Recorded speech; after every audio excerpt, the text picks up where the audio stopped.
నమస్కారం అందరికీ. ఈరోజు స్పెషల్ వచ్చి పెసరట్టు విత్ అల్లం చట్నీ. భలే ఉంటుంది కదా. నేనైతే ఇక్కడ ముందుగానే పెసరపప్పు నానబెట్టుకుని గ్రైండ్ చేసుకుని రెడీగా పెట్టుకున్నాను. అలాగే సన్నగా తురిమిన ఉల్లిపాయ ముక్కలు, కొత్తిమీర, పచ్చిమిర్చి, అల్లం, జీలకర్ర అన్నీ రెడీ చేసి పెట్టుకున్నాను.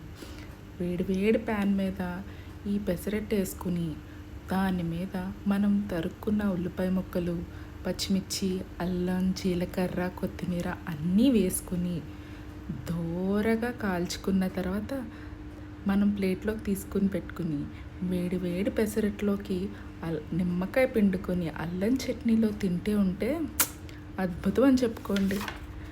అక్కడక్కడ మనం వేసిన అల్లం ముక్కలు పంటికి తగులుతుంటే భలే ఉంటుందనుకోండి.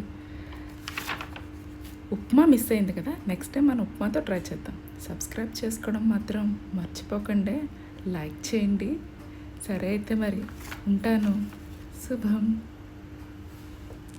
మీరు కామెంట్ చేయండి.